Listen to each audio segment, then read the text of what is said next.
उस रात अकेली ही घर में सोई थी, मुझे नींद नहीं आ रही थी क्योंकि मेरे पति का जॉब नाइट का हो गया था। मैं अपने पति को याद कर रही थी। तभी मेरे ससुर जी मेरे सामने आकर खड़े हो गए। मैं उन्हें देखकर चौंक पड़ी। तभी मेरे ससुर धीरे धीरे, दोस्तों, मैं आप लोगों को दिल से धन्यवाद करती हूँ। आप लोग के सपोर्ट से मेरी यूट्यूब फैमिली 1000 हो चुकी है। दोस्तों, ऐसे ही अपना प्यार और सपोर्ट बनाए रखिए और जल्दी से जल्दी 2000 सब्सक्राइबर पूरा कर दीजिए। दोस्तों, मैं आपको एक से बढ़कर एक कहानी रोज लाते रहूंगी।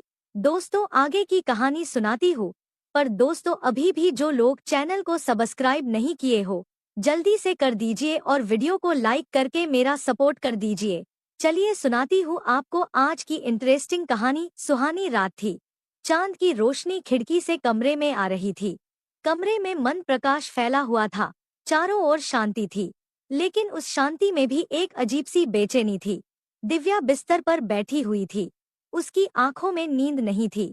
बस एक अजीब सा ख्याल बार बार दिमाग में घूम रहा था। उसे अपने ससुर की बातों का याद आ रहा था। तुम्हारा साथ पाकर मैं एक बार फिर से जिंदगी जीने लगा हूँ। ये शब्द बार बार उसकी सोच में गूंज रहे थे। वह समझ नहीं पा रही थी कि यह केवल एक सहज भाव था या इसके पीछे कोई गहरी भावना छुपी थी। वह जानती थी कि उसके ससुर एक आदर्शवादी इंसान थे, लेकिन उनका व्यवहार पिछले कुछ दिनों से कुछ बदला सा लग रहा था। कभी अचानक उसकी ओर देखना, कभी बिना वजह पास आकर बैठना।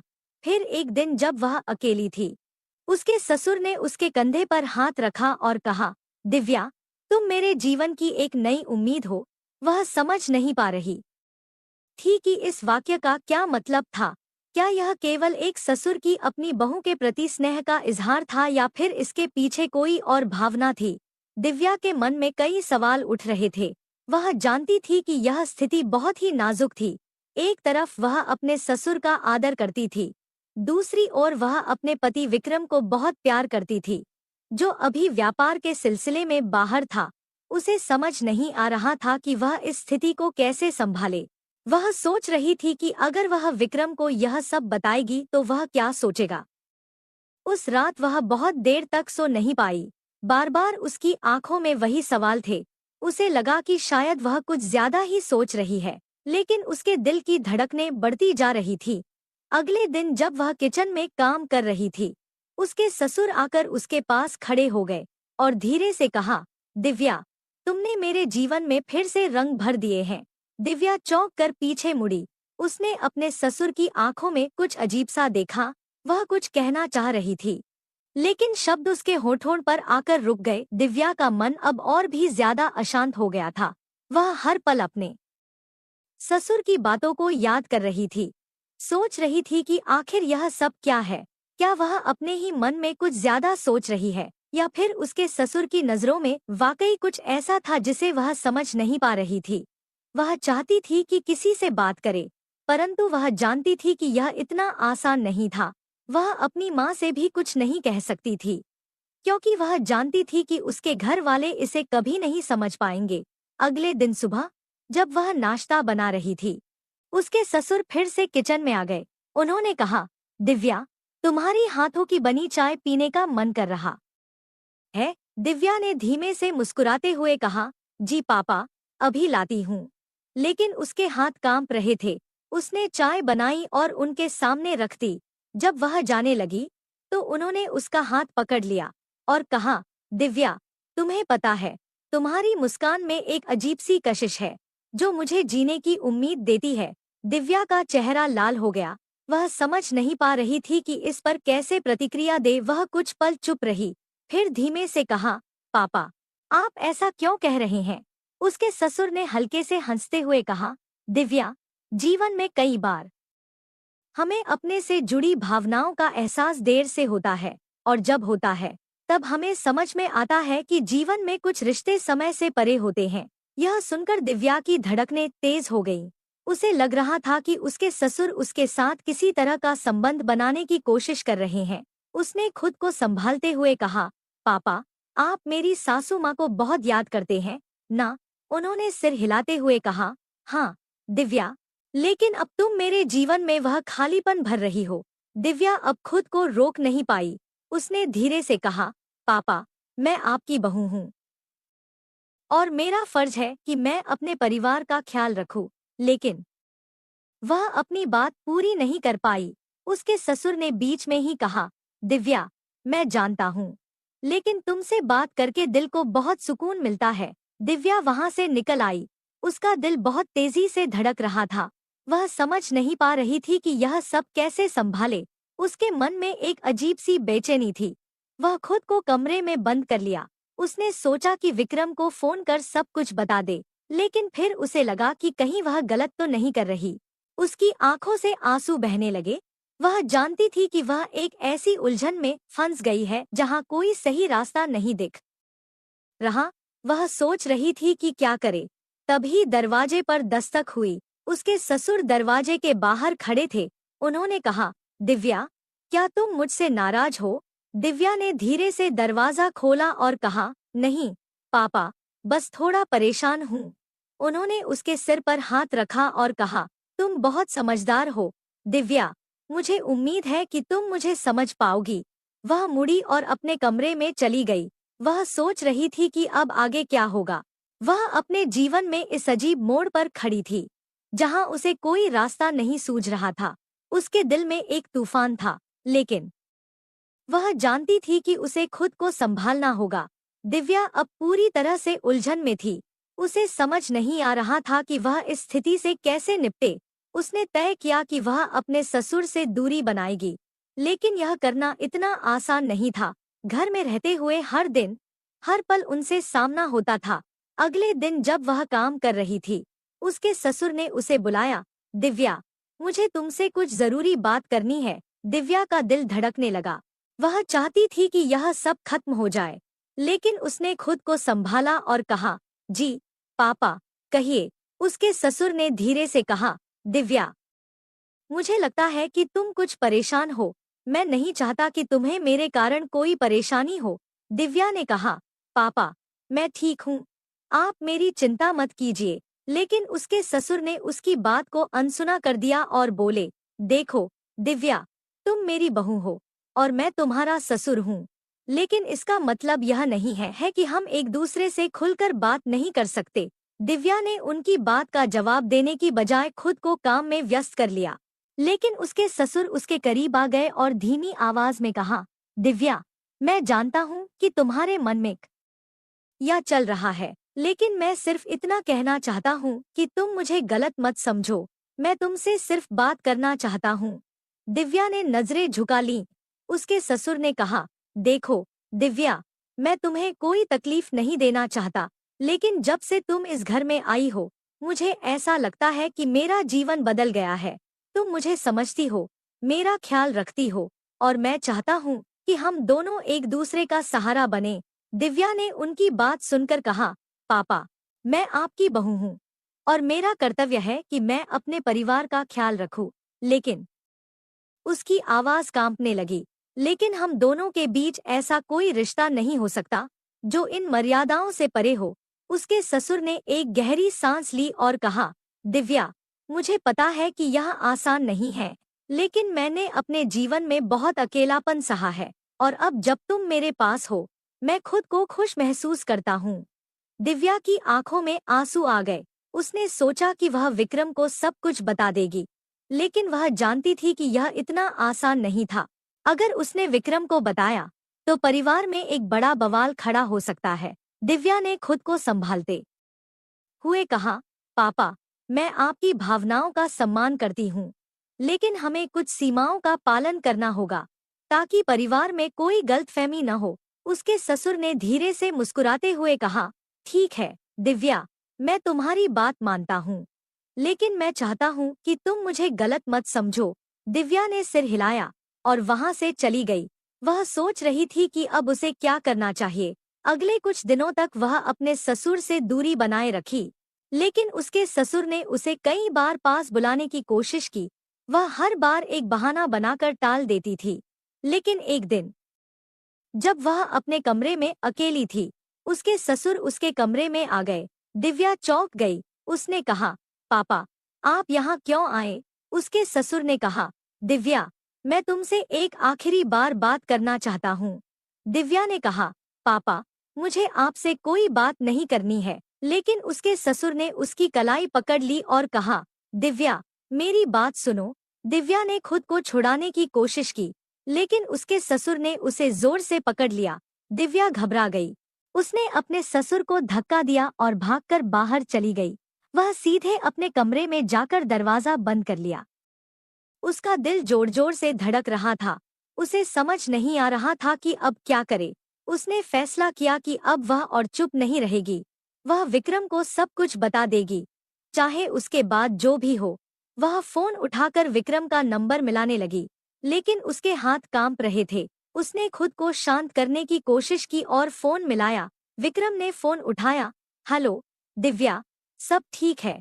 दिव्या की आवाज कांप रही थी। उसने कहा, विक्रम, मुझे तुमसे कुछ बहुत जरूरी बात करनी है। विक्रम ने चिंता से कहा, क्या हुआ?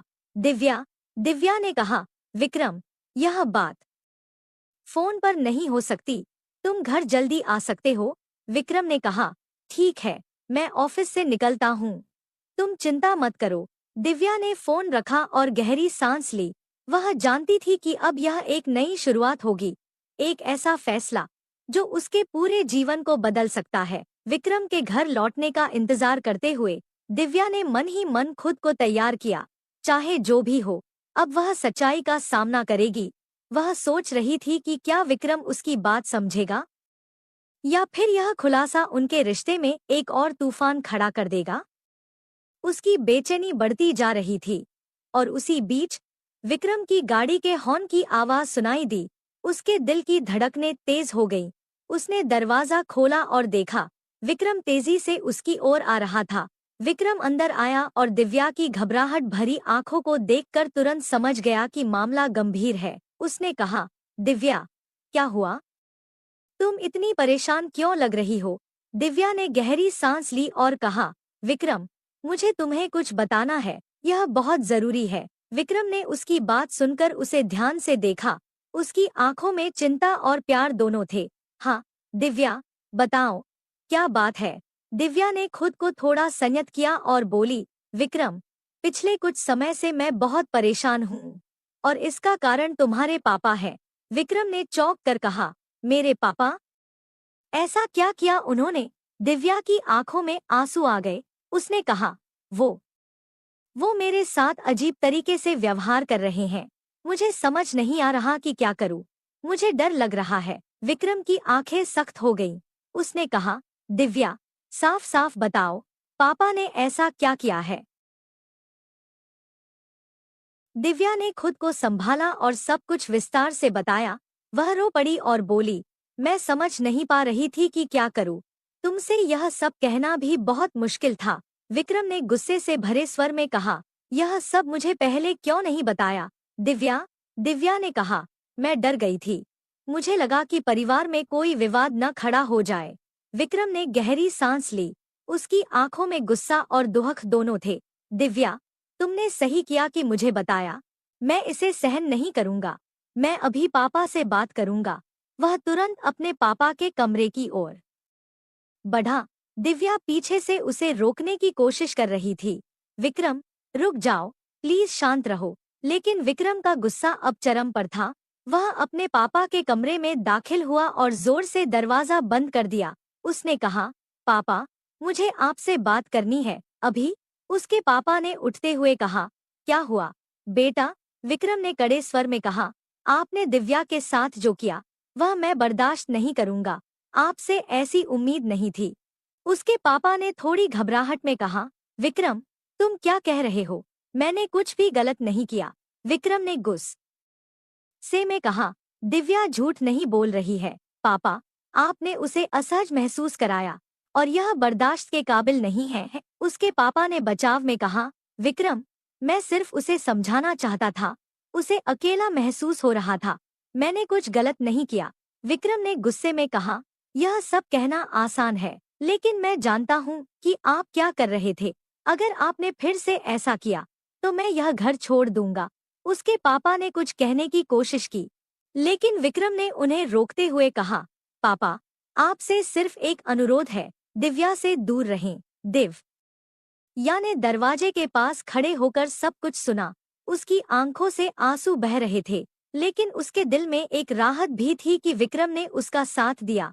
उसने सोचा कि अब शायद चीजें सुधर जाएंगी, लेकिन वह जानती थी कि यह रास्ता आसान नहीं होगा। विक्रम अपने पापा के कमरे से बाहर आया और दिव्या के पास आकर उसे गले से लगा लिया। दिव्या, मुझे माफ कर दो, मैंने तुम्हें इतनी तकलीफ में अकेला छोड़ दिया। दिव्या ने उसके गले लगते हुए कहा, नहीं विक्रम, तुम्हारे साथ होने से मुझे अब कोई डर नहीं। विक्रम ने कहा, मैं हमेशा तुम्हारे साथ हूँ दिव्या, और अब हम दोनों मिलकर इस समस्या का सामना करेंगे। दिव्या ने सिर हिलाया। उसे महसूस हुआ कि प्यार और सच्चाई के बल पर वे दोनों किसी भी मुश्किल का सामना कर सकते हैं। लेकिन क्या यह अंत था, या कहानी में अभी भी कुछ अनकही बातें बाकी थीं? आगे के दिनों में विक्रम और दिव्या ने अपने रिश्ते को और मजबूत किया, लेकिन घर का माहौल तनावपूर्ण रहा। विक्रम के पापा ने खुद को घर के बाकी लोगों से अलग कर लिया था। दिव्या को समझ में आ रहा था कि एक संघर्ष ने अभी एक नया मोड़ लिया है और उसे अभी और संघर्ष करना होगा। आखिरकार उसने सोचा, यह कहानी अभी खत्म नहीं हुई है, अब भी बहुत कुछ बाकी है। शायद समय के साथ हर घाव भर जाए और प्यार की जीत हो। अगले कुछ दिनों तक घर में एक अजीब सा सन्नाटा छाया रहा। विक्रम के पापा का व्यवहार भी बदल चुका था। वे अधिकतर समय अपने कमरे में बंद रहते और परिवार के किसी भी सदस्य से बात नहीं करते थे। विक्रम और दिव्या को भी समझ नहीं आ रहा था कि वे इस स्थिति को कैसे संभालें। दिव्या ने कई बार कोशिश की कि वह विक्रम के पापा से बात करे, लेकिन हर बार उन्होंने उसे टाल दिया। एक दिन उसने हिम्मत जुटाई और उनके कमरे के दरवाजे पर दस्तक दी। अंदर से कोई आवाज नहीं आई। उसने दरवाजे को थोड़ा सा धक्का दिया और देखा कि वे अपनी कुर्सी पर बैठे हुए थे। उनकी आंखों में गहरा अवसाद और अकेलापन साफ झलक रहा था। दिव्या ने धीरे से कहा, पापा, क्या मैं अंदर आ सकती हूँ? उनके पापा ने बिना उसकी ओर देखे कहा, हाँ, आ जाओ। दिव्या ने धीमे कदमों से अंदर जाकर कहा, पापा, मुझे आपसे बात करनी है। उन्होंने उसकी ओर देखा। उनकी आंखें थकी हुई लग रही थी। उन्होंने कहा, कहिए दिव्या। दिव्या ने अपनी आवाज को नरम रखते हुए कहा, पापा, मैं जानती हूँ कि आप मुझसे नाराज हैं, लेकिन मेरी इच्छा सिर्फ यही है कि इस घर का माहौल पहले जैसा खुशहाल हो जाए। उनके पापा ने थोड़ी देर चुप रहकर कहा, दिव्या, मुझे तुम्हारी कोई बात समझ नहीं आ रही है। मैं बस अकेला रहना चाहता हूँ, मुझसे कोई बात मत करो। दिव्या ने हार न मानते हुए कहा, पापा, आप मुझसे या विक्रम से नाराज होकर खुद को और हमें दुखी कर रहे हैं। मैं जानती हूँ कि शायद मैंने आपको गलत समझा होगा, लेकिन हम सभी परिवार हैं और हमें साथ रहना चाहिए। उनके पापा ने लंबी सांस लेते हुए कहा, मैंने कभी नहीं चाहा कि घर में इस तरह का तनाव हो, लेकिन मेरी भी कुछ भावनाएं हैं जिन्हें शायद कोई नहीं समझता।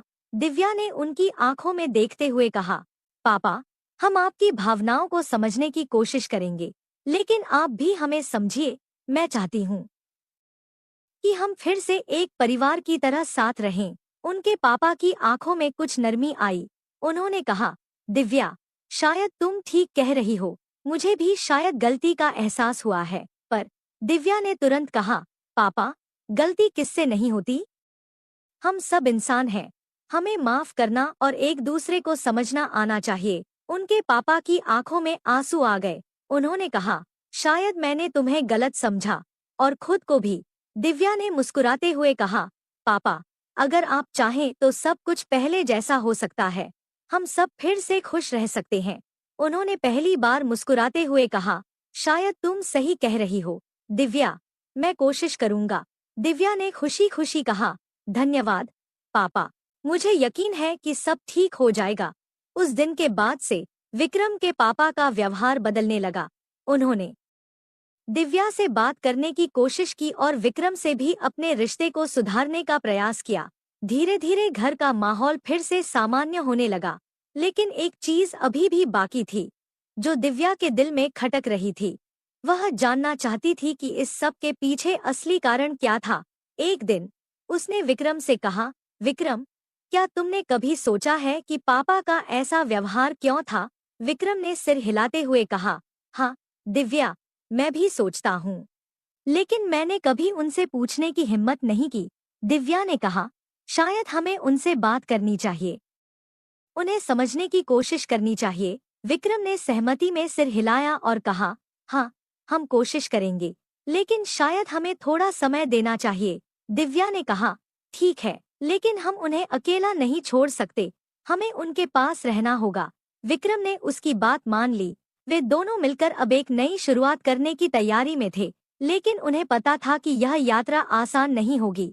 इस बीच दिव्या ने महसूस किया कि उसे अपनी सास से भी बात करनी चाहिए, ताकि घर में सब कुछ सामान्य हो सके। दिव्या ने अपनी सास के कमरे की ओर कदम बढ़ाए। उसकी सास अक्सर अपने कमरे में अकेली रहती थी। उनके चेहरे पर उदासी की लकीरें साफ दिखाई देती थीं। दिव्या जानती थी कि उन्हें समझने के लिए उसे उनके करीब जाना होगा। उसने दरवाजा खटखटाया। सास ने धीरे से कहा, कौन है? दिव्या ने जवाब दिया, मैं हूँ, माँ। सास ने दरवाजा खोला और दिव्या को देखकर हल्की मुस्कान के साथ कहा, आओ बेटी, अंदर आओ। दिव्या ने कमरे में दाखिल होते ही महसूस किया कि कमरे का माहौल बोझिल था। दीवारों पर उनकी पुरानी तस्वीरें थीं, जिनमें वह अपने पति के साथ मुस्कुराते हुए खड़ी थी। दिव्या ने उन तस्वीरों की ओर इशारा करते हुए कहा, माँ, आप इन तस्वीरों में कितनी खुश लग रही हैं। सास की आंखों में नमी आ गई। उन्होंने धीमे स्वर में कहा, वो समय अलग था दिव्या, तब सब कुछ ठीक था, सब खुश थे। दिव्या ने उनके पास बैठते हुए कहा, माँ, मैं जानती हूँ कि कुछ चीजें बदल जाती हैं, लेकिन क्या हम उन खुशियों को वापस नहीं ला सकते? सास ने गहरी सांस लेते हुए कहा, दिव्या, मैं हमेशा से चाहती थी कि इस घर में सब खुश रहें, लेकिन कभी-कभी हालात हमारे काबू में नहीं होते। दिव्या ने उनकी आंखों में देखते हुए कहा, माँ, अगर हम सब मिलकर कोशिश करें, तो शायद हम इन हालात को बदल सकते हैं। पापा भी अब बदलने की कोशिश कर रहे हैं। सास ने सिर हिलाते हुए कहा, मैं जानती हूँ, बेटी, पर मेरे दिल में एक डर है, जो मुझे चैन से जीने नहीं देता। दिव्या ने धीरे से पूछा, कैसा डर, माँ? सास ने अपनी आवाज में दर्द को छिपाने की कोशिश करते हुए कहा, मुझे डर है कि अगर मैंने फिर से सब पर भरोसा किया और फिर से वही सब दोहराया गया, तो शायद मैं टूट जाऊंगी। दिव्या ने उनका हाथ थामते हुए कहा, माँ, आप अकेली नहीं हैं, हम सब आपके साथ हैं, और हम सब मिलकर इस डर को दूर करेंगे। सास की आंखों में थोड़ी सी उम्मीद की चमक आई। उन्होंने कहा, अगर तुम कहती हो, तो मैं भी कोशिश करूंगी। दिव्या ने उन्हें गले लगाते हुए कहा, हम सब मिलकर एक नई शुरुआत करेंगे। माँ, उस दिन के बाद से दिव्या ने अपनी सास के साथ समय बिताना शुरू किया, उन्हें हंसाने की कोशिश की, उनके साथ रसोई में खाना बनाया, और धीरे धीरे उनका मन बदलने लगा। विक्रम ने भी अपने पिता के साथ अपने रिश्ते को सुधारने का प्रयास किया। वह अक्सर उनके साथ बैठता, उनके अनुभवों को सुनता और उन्हें समझने की कोशिश करता। धीरे धीरे परिवार के बीच की दूरियां कम होने लगी। घर का माहौल फिर से खुशनुमा होने लगा। एक दिन जब पूरा परिवार साथ बैठा था, दिव्या ने हिम्मत जुटाकर कहा, पापा, माँ, क्या हम एक बार फिर से उस पुराने मंदिर चलें, जहां हम सबने पहली बार साथ में पूजा की थी? विक्रम के पापा ने चौंकते हुए कहा, तुम्हें वो याद है? दिव्या ने मुस्कुराते हुए कहा, हाँ पापा, वो हमारी पहली पूजा थी, जिसमें हम सब साथ थे, और वो दिन बहुत खास था। सभी ने इस विचार पर सहमति जताई। वे सब मिलकर मंदिर जाने की तैयारी करने लगे। मंदिर पहुंचने पर पुरानी यादें ताज़ा हो गईं। सभी ने मिलकर पूजा की और एक नई शुरुआत की कामना की। मंदिर के बाहर निकलते वक्त विक्रम के पापा ने दिव्या से कहा, दिव्या, मुझे आज समझ में आया कि तुम इस घर की असली शक्ति हो। तुमने हम सबको फिर से जोड़ दिया। दिव्या ने नम्रता से कहा, पापा, परिवार की खुशियों के लिए कुछ भी करना मेरा सौभाग्य है। उस दिन के बाद से घर में सब कुछ बदल गया। विक्रम और दिव्या का रिश्ता और भी गहरा हो गया, और परिवार के बीच की सभी कड़वाहटें मिठास में बदल गईं। हेलो दोस्तों, मेरा नाम आर्यन है। मैं उड़ीसा का रहने वाला हूँ। मेरी उम्र 20 की है और मैं भुवनेश्वर में रहकर पढ़ाई कर रहा हूँ। आज मैं आपको अपनी कहानी बताने जा रहा हूँ, जो कि मेरे जीवन की सच्ची कहानी है। ये कहानी आज से 3 साल पहले की है। मैं कॉलेज में दाखिला लेने के लिए इंतजार कर रहा था। परीक्षा कुछ दिन पहले ही समाप्त हुई थी। परीक्षा के बाद मैं घर में ही खाली बैठा रहता था। एक दिन घर पर मेरी छोटी बुआ आई। मेरी बुआ बहुत दिनों के बाद हमारे घर आई थी। साथ में उनके बच्चे भी थे। बुआ को एक लड़का और एक लड़की थी। वो दोनों बच्चे अभी छोटे ही थे। बुआ की उम्र भी ज्यादा नहीं थी। वो 28 साल के करीब की रही होंगी। घर पर मम्मी से मिलकर वो मुझसे भी गले मिली। फिर बुआ ने मेरे कंधे पर हाथ रखकर कहा, आर्यन, तुम तो काफी बड़े हो गए हो। मैंने बुआ की बात का जवाब देते हुए कहा, बुआ, अब छोटा ही रहूंगा क्या? मेरी बात पर बुआ मुस्कराने लगी। फिर वो फ्रेश होकर मेरी माँ के साथ बातों में लग गए। मुझे उस दिन मेरे दोस्त की बहन की शादी में जाना था। तैयार होकर मैंने माँ से कहा कि मैं शादी में जा रहा हूँ। माँ ने मुझे टाइम से घर वापस आने के लिए कह दिया। मैं घर से निकल गया। शादी में जाकर देखा तो मेरे बाकी दोस्त भी आए हुए थे। महफिल पूरी सजी हुई थी। फिर हमारी मस्ती चालू हो गई और मस्ती करते करते रात के 2 बज गए। सर्दियों के दिन थे और ठंड बहुत पड़ रही थी।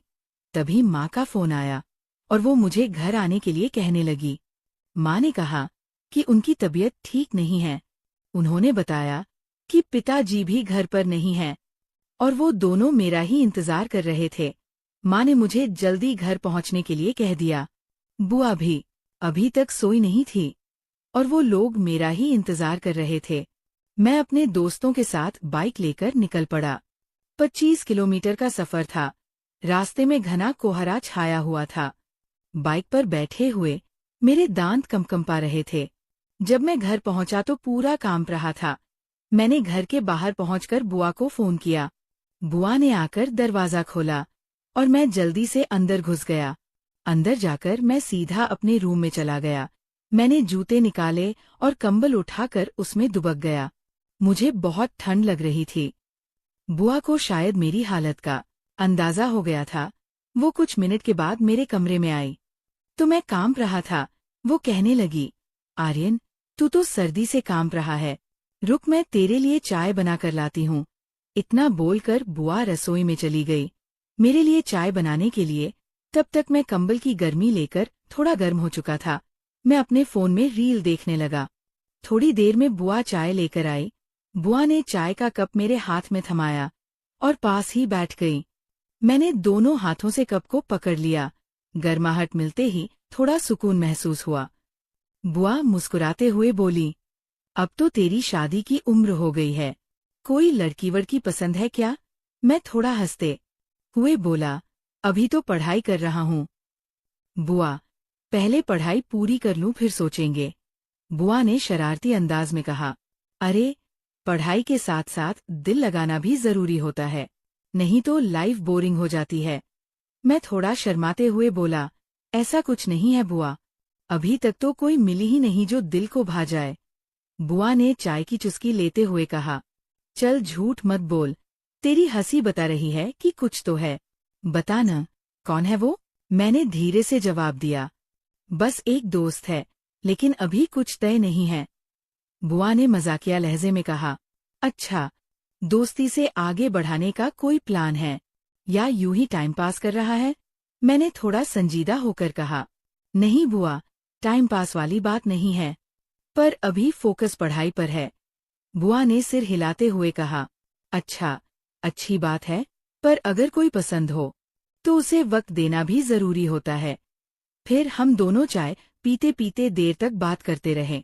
बुआ अपने कॉलेज टाइम की बातें सुनाने लगी कि कैसे उनके भी दोस्त हुआ करते थे और कैसे समय के साथ सब बदल जाता है।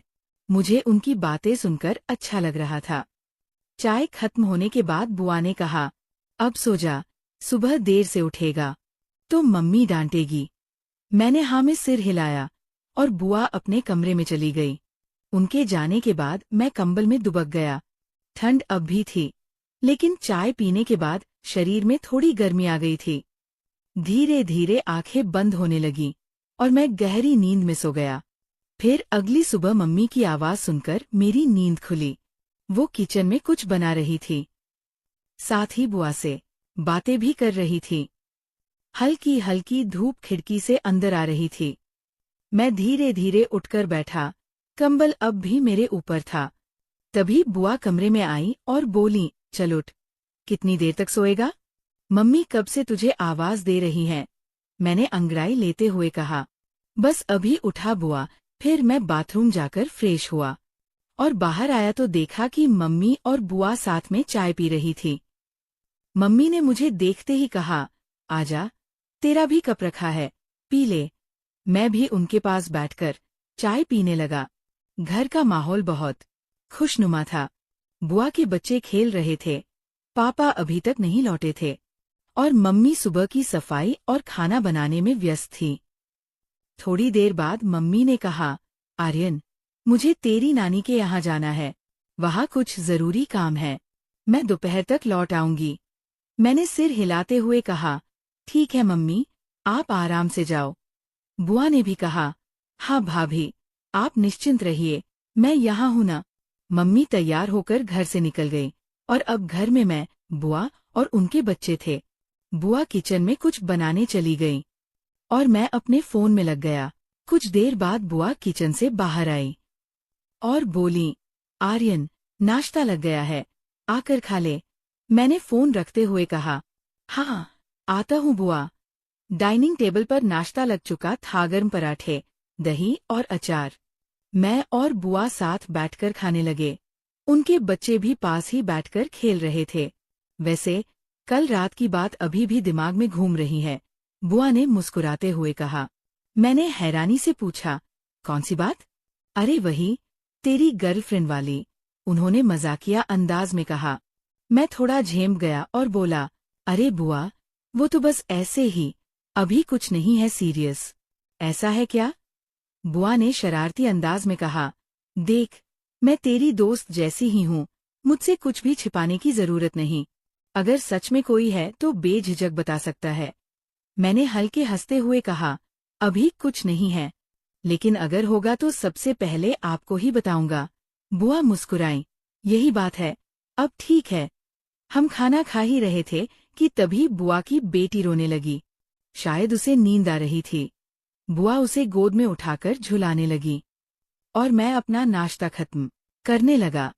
कुछ ही देर में बुआ की बेटी सो गई और बुआ ने उसे कमरे में सुला दिया। फिर वो वापस आई और मेरे सामने बैठकर बोली, चल, अब तू बता, तेरी पढ़ाई कैसी चल रही है? भुवनेश्वर में सब ठीक चल रहा है? मैंने सिर हिलाते हुए कहा, हाँ बुआ, सब अच्छा चल रहा है, बस एग्जाम्स की टेंशन रहती है।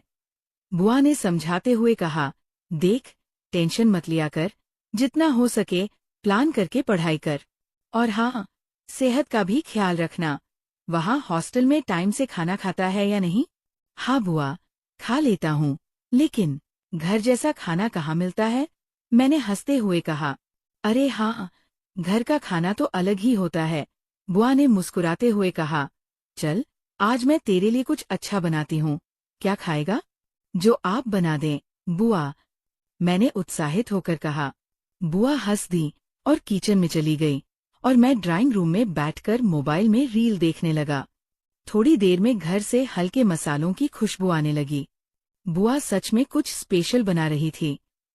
करीब 1 घंटे बाद उन्होंने आवाज लगाई, आर्यन, खाना लग गया है, आजा। मैं झट से उठा और डाइनिंग टेबल पर पहुंचा। बुआ ने आलू गोभी की सब्जी, दाल, चावल और गर्म गर्म रोटियां बनाई थीं। खाने की खुशबू से ही भूख बढ़ गई थी। वाह बुआ, मजा आ गया, मैंने थाली की तरफ देखते हुए कहा। बुआ हंस दी, अभी खा, फिर बता कैसा लगा। हम दोनों खाना खाने लगे। जैसे जैसे मैं खाता गया, मुझे अपने हॉस्टल के खाने की याद आ गई। वहाँ न ऐसा स्वाद होता था, न घर जैसी गर्माहट। मैंने बुआ से कहा, आपका बनाया खाना खाकर तो मुझे भुवनेश्वर जाने का मन ही नहीं कर रहा है। बुआ मुस्कुराई, तो फिर रुक जा कुछ दिन, मम्मी भी खुश हो जाएंगी। नहीं बुआ, कॉलेज छोड़कर कैसे रुक सकता हूँ, मैंने हल्के अफसोस से कहा। बुआ ने गहरी सांस ली, हाँ, समझ सकती हूँ। जब मैं शादी के बाद पहली बार मायके आई थी, यही तो फीलिंग थी। लेकिन क्या करें, जिम्मेदारियां निभानी पड़ती हैं। फिर हम खाना खाते खाते अपनी पुरानी यादों में खो गए। बुआ ने बताया कि जब वो छोटी थी तब वो भी मेरी मम्मी के साथ इसी तरह बैठकर बातें करती थी। समय कितना बदल गया ना आर्यन। बचपन में हम सब साथ खेलते थे, अब बस फोन पर ही बातें होती है। बुआ ने हल्की उदासी से कहा। हाँ बुआ, लेकिन कुछ रिश्ते वैसे ही रहते हैं, भले ही हम दूर चले जाए, मैंने मुस्कुराते हुए कहा। बुआ ने सिर हिलाया और कहा, बिल्कुल सही कहा तूने। फिर जैसे ही हमने खाना खत्म किया, मम्मी का फोन आया। मैं जल्दी से फोन उठाया। हाँ मम्मी, पहुंच गई? मम्मी की आवाज आई। हाँ बेटा, मैं पहुंच गई हूँ, लेकिन शायद मुझे थोड़ी देर और लगेगी। तुम लोग ठीक हो ना? हाँ मम्मी। बुआ के हाथ का खाना खाकर मजा आ गया। मम्मी हंस पड़ी। अच्छा, तो अब बुआ ज्यादा प्यारी हो गई, मैंने मजाकिया अंदाज में कहा।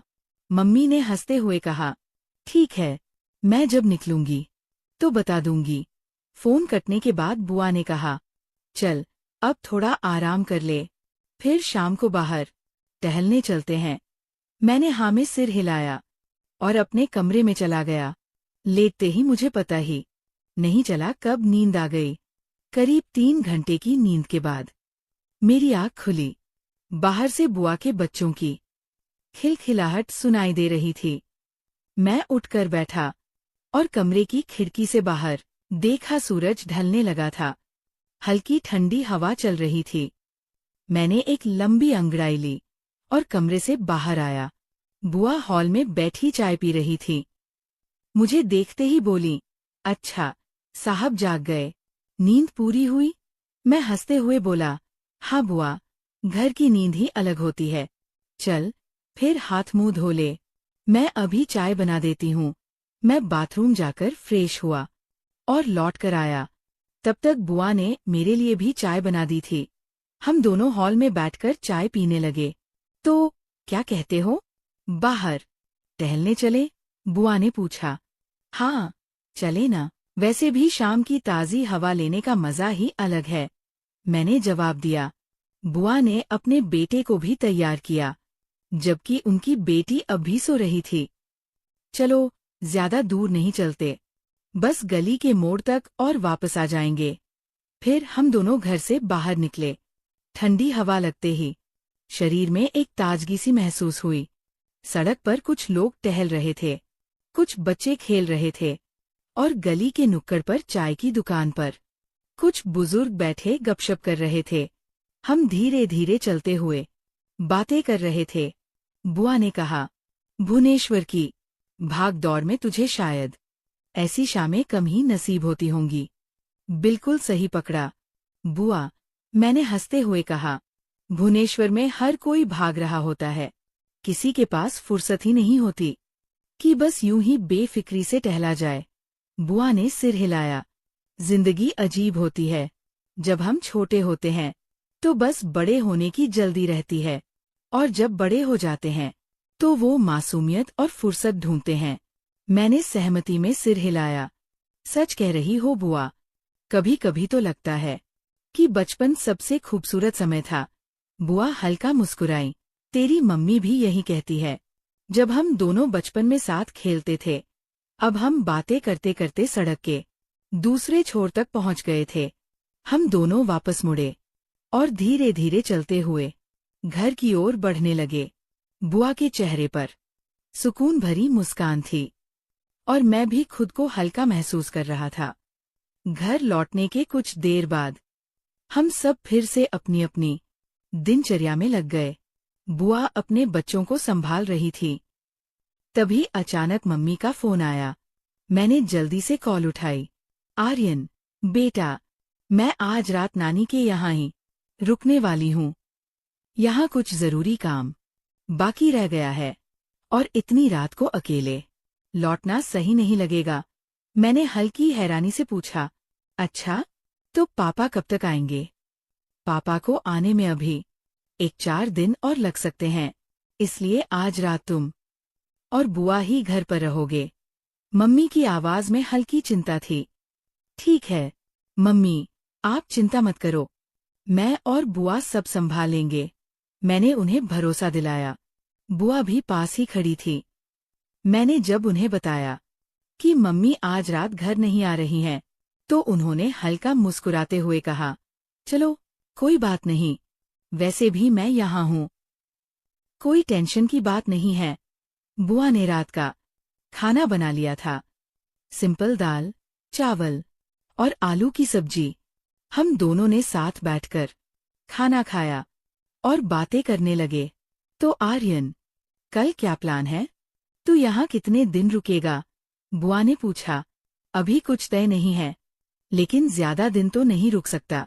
वापस भुवनेश्वर जाकर पढ़ाई भी करनी है। बुआ हल्का मुस्कुराई। समझ सकती हूँ, लेकिन जितना समय यहाँ अच्छे से बिता लेना। मम्मी पापा को भी तेरा साथ कम ही मिलता है। मैंने सहमति में सिर हिलाया।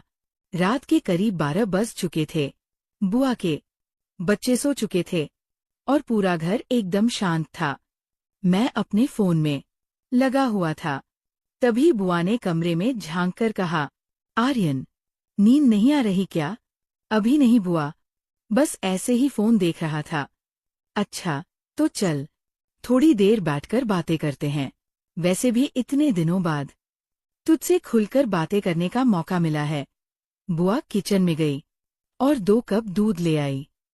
हम दोनों हॉल में बैठकर धीरे धीरे दूध पीने लगे। बाहर हल्की ठंडी हवा चल रही थी और माहौल बहुत शांत था। तो भुवनेश्वर की लड़कियां कैसी होती हैं? बुआ ने अचानक मजाकिया अंदाज में पूछा। मैं हंस पड़ा। अरे बुआ, लड़कियां तो हर जगह एक जैसी होती है, फर्क तो इंसान की सोच का होता है। बुआ भी हंस दी। बिल्कुल सही कहा तूने, लेकिन सुना है वहां दोस्ती जल्दी बनती है और जल्दी टूट भी जाती है। मैंने थोड़ा सोचा और जवाब दिया, हाँ, ये तो सही बात है। वहां हर कोई अपने करियर और लाइफ में इतना बिजी है कि किसी के पास रिश्तों को गहराई से निभाने का समय ही नहीं होता। बुआ ने धीरे से सिर हिलाया। समय के साथ चीजें बदल जाती है आर्यन। जब मैं कॉलेज में थी, तब दोस्ती और रिश्तों की अहमियत अलग थी। अब सब कुछ इंस्टेंट हो गया है। इंस्टेंट प्यार, इंस्टेंट ब्रेकअप, इंस्टेंट दोस्ती। मैं उनकी बातों को ध्यान से सुन रहा था। सच में, आजकल हर चीज इतनी तेज हो गई है कि लोग टिककर किसी चीज को जी ही नहीं पाते। रात गहराती जा रही थी, लेकिन हमारी बातें खत्म होने का नाम नहीं ले रही थीं। बाहर हल्की ठंडी हवा चल रही थी और घर के अंदर भी ठंड बढ़ गई थी। मैं और बुआ अब भी बातें कर रहे थे, लेकिन अचानक मुझे हल्की कंपकंपी महसूस होने लगी। अरे आर्यन, तुझे ठंड तो नहीं लग रही?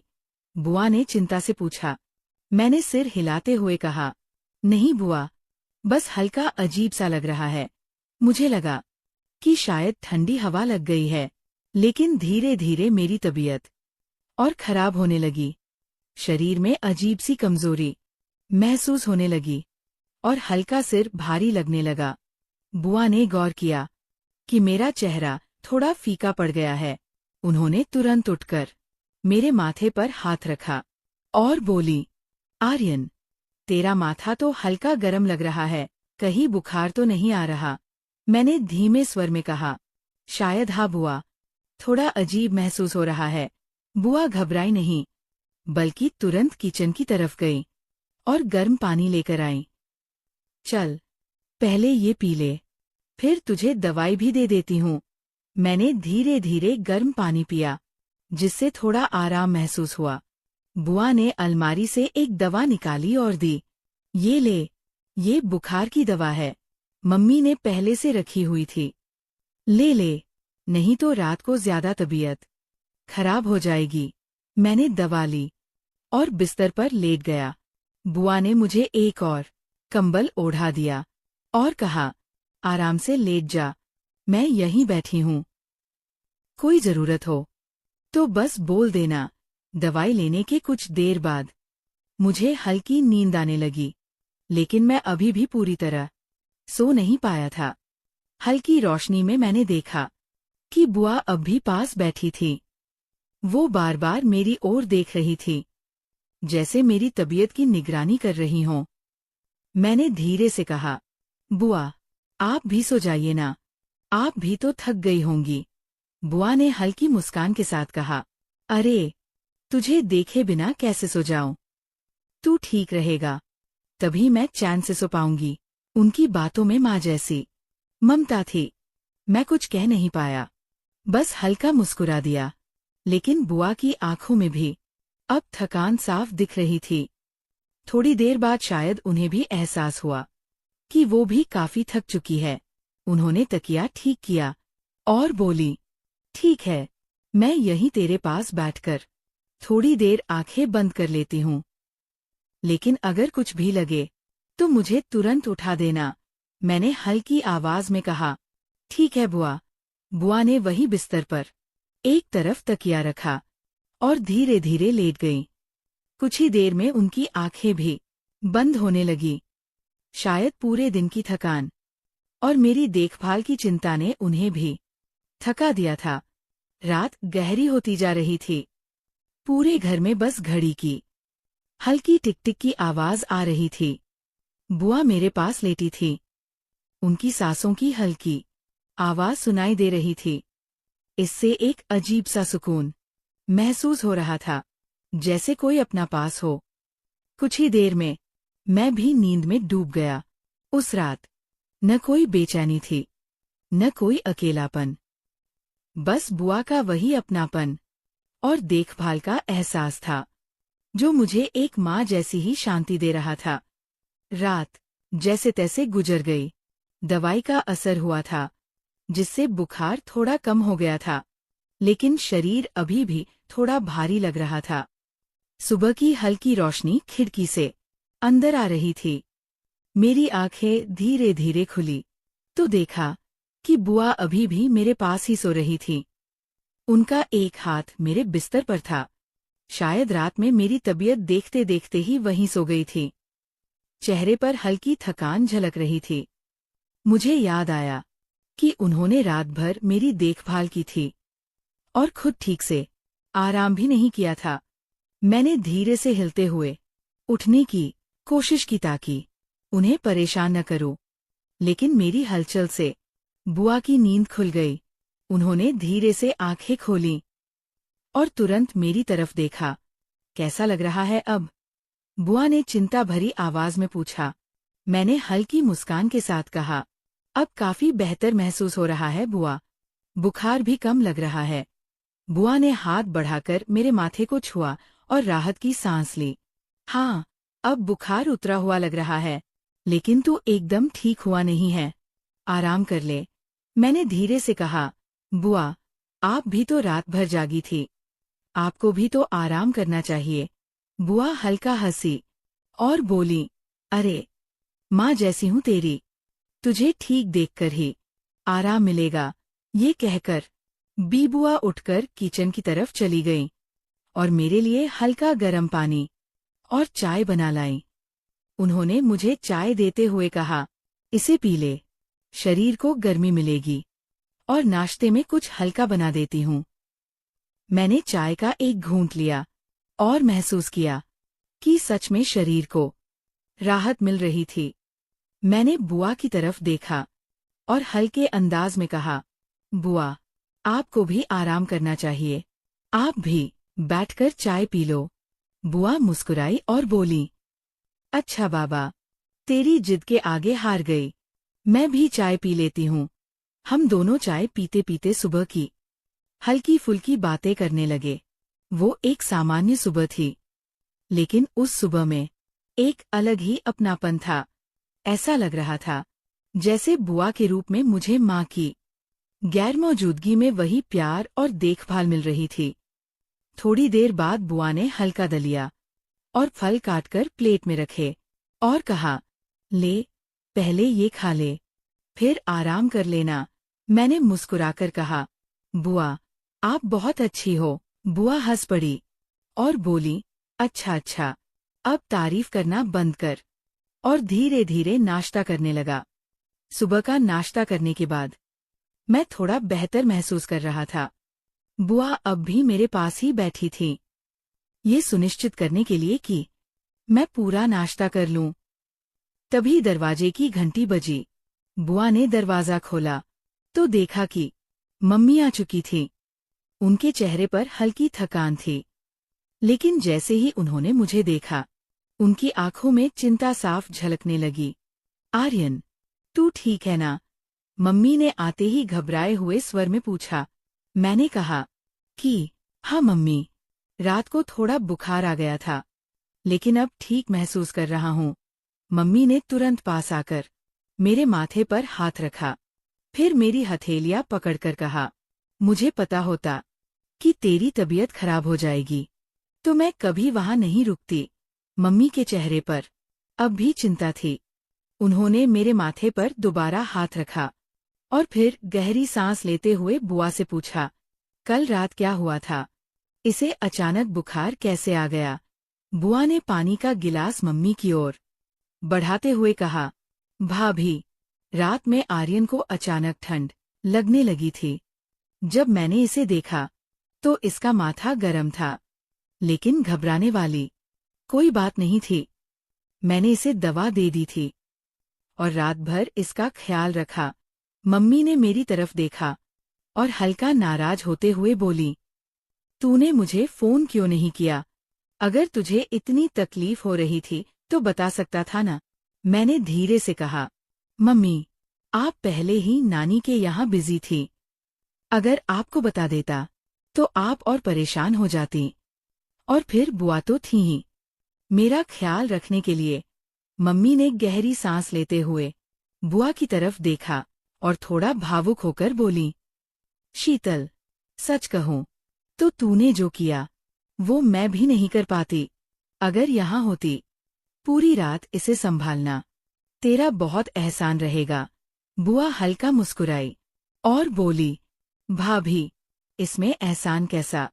ये मेरा भी तो बच्चा है। और वैसे भी जब तू मेरे बच्चों के लिए कुछ करती है तब क्या तू एहसान गिनाती है? मम्मी की आंखों में हल्की नमी आ गई। उन्होंने बुआ का हाथ पकड़कर कहा, सच में नंद हो तो तेरी जैसी। मैं ये सब देखकर हल्का मुस्कुरा रहा था। माँ और बुआ के इस रिश्ते में जो अपनापन था वो किसी भी चीज से ज्यादा अनमोल था। फिर मम्मी ने धीरे से पूछा, अच्छा, रात भर तू बैठी रही थी इसके पास? बुआ ने हल्की हंसी के साथ कहा, हाँ, जब तक बुखार थोड़ा कम नहीं हुआ तब तक बैठी थी। फिर मैंने भी यहीं सोने का सोचा, ताकि अगर इसे कुछ भी महसूस हो तो तुरंत देख सकूं। मम्मी ने मेरी तरफ देखा और प्यार से मेरे बालों में हाथ फेरते हुए कहा, तू कितना नसीब वाला है आर्यन, जो तुझे तेरी माँ जैसी बुआ मिली है। मैंने हंसते हुए कहा, बिल्कुल मम्मी, अगर बुआ न होती तो पता नहीं रात कैसे कटती। बुआ ने प्यार से मेरा कंधा थपथपाया और बोली, चल चल, अब ज्यादा इमोशनल मत कर। अब तू ठीक है, बस आराम कर और जल्दी ठीक हो जा। मम्मी ने सिर हिलाते हुए कहा, हाँ, और आज से इस घर में कोई भी लापरवाही नहीं करेगा। मैं खुद से देख कर रखूंगी। मैंने मुस्कुराते हुए मम्मी की तरफ देखा और मन ही मन शुक्रगुजार था कि मेरे पास माँ और बुआ जैसी दो ममता भरी शख्सियतें थीं, जो मुझे इतना प्यार और देखभाल दे रही थी। ये कहानी पसंद आई हो तो इसे लाइक करें और अपने दोस्तों के साथ शेयर करें। आगे भी ऐसी ही रोमांचक कहानियों के लिए हमारे चैनल को सब्सक्राइब करें। धन्यवाद।